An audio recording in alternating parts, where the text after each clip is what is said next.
So, isang mapagpalang gabi po sa ating lahat. Muli ako si Net Sebastian and welcome to our daily devotion with Pastor Russell Ocampo. And today, our devotion tackles about paano gumawa ng sermon, and our concept is all about homiletics. So, ang homiletics ay ang sining at kakayahang maghanda at magbahagi ng isang mensaheng batay sa Biblia. So, isa itong banal na gawain ng tapat na pagpapahayag ng salita ng Diyos sa paraang nakakaantig ng puso, nagpapalakas ng kaluluwa at nagdadala ng mga tao palapit kay Kristo.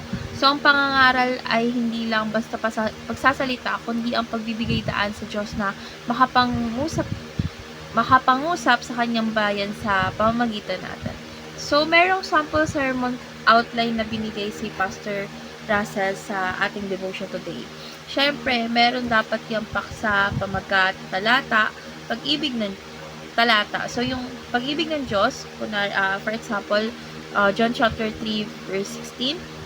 So, sa panimula is kailangan gumamit ng kwento, tanong, o salitang makatawag pansin. So, ihanda natin yung mga puso at isipan ng tagapakinig para sa mensahe. So, ipakilala yung tema natin o yung paksa natin. Kunwari, ang tema natin ang walang kapantay na pag-ibig ng Diyos. So, ang katawan niya is yung una, ang dakilang pag-ibig ng Diyos ay may kasamang pagbibigay. So, sa paliwanag, sabi ng John chapter 3, verse 16, ibinigay ng Diyos ang kanyang anak. So, yung illustration naman, tulad ng isang ama na handang magsakripisyo para sa anak. Ang application naman is tinatawag tayong magmahal ng may pagbibigay at sakripisyo. So, meron din, meron pang isa na punto dalawa, or pangalawang punto, si Kristo ang pinakadakilang kaloob ng Diyos. Paliwanag, si Jesus Christ ang tanging daan ng kaligtasan. Illustration, isipin ng isang taong nalulunod at inabutan ng tagapagligtas. So, yung application is tanggapin si Kristo bilang personal na tagapagligtas. So, yung last point is yung ang pangakong buhay na walang hanggan. So, ang paliwanag dito, ang sino mang sumasampalataya ay may buhay na walang hanggan. Illustration, isang ticket patungo sa walang hanggang tahanan ng Diyos. Application, magtiwala kay Jesus Christ at mamuhay ay sa pangako nito.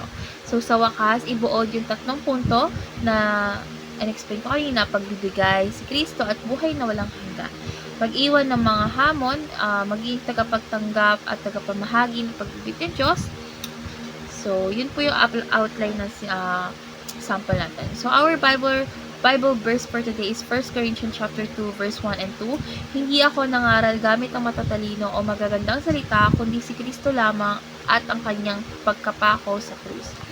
So, ngayon na tayo sa ating teaching. So, yung first teaching is preaching is not about style, hype, or charisma.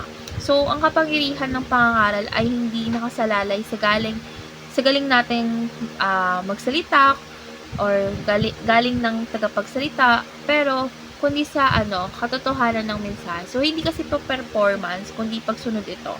So, ang layunin ay hindi mapasaya ang tao, kundi mapalapit sila sa Diyos.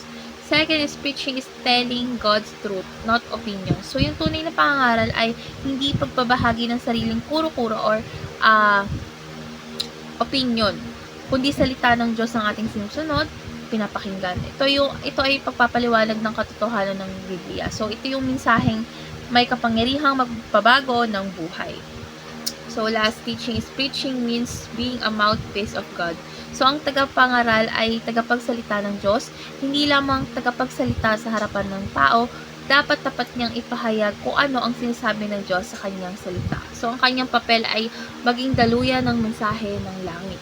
So, ngayon na tayo sa ating application. So, yung first application is listen to God first through His Word and prayer. So, bago tayo magsalita sa iba is dapat muna tayong makinig sa Diyos. So, huwag tayo magsimula sa kung anong gusto natin or gusto mong sabihin, kundi sa kung ano ang gusto ng Diyos na marinig ng kanyang bayan. So, yung pangangaral ay bunga ng tahimik at intim na pakikinig sa Diyos.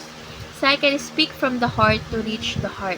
So, hindi lang sapat kasi yung kaalaman na kailangan ng pusong nagninigas sa pag-ibig at pag-asa. So, kapag ang mensahe ay galing sa puso, is tumatama ito sa puso ng iba. So, dapat tayo maging tunay, personal, at makadiyos sa paghahatid ng mensahe. And last is rely on the Holy Spirit for empowerment. So, ang tagumpay na pangangaral ay hindi hindi sa galing kundi sa kapangyarihan ng banal na espiritu. So, siya yung nagbibigay ng liwanag, tapang at lisa sa mensahe. So, dapat tayong magtiwala sa kanyang gabay mula sa paghahanda hanggang sa pagbabahagi. So last, dadako na po tayo sa ating last part, which is our discussion. And our discussion talks about bakit mahalaga na ipangaral ang katotohanan ng Diyos at hindi lamang mga pansariling opinyon. Para kasi sa akin, mahalaga ito dahil yung salita ng Diyos lamang yung may kapangyarihang magpabago ng buhay, magligtas ng kaluluwa, at magtuwid ng puso. So kapag may sariling opinion lang ang ipinapahayag natin, is nawawala yung kapangyarihan ng message at maaaring maligaw yung mga nakikinig sa atin.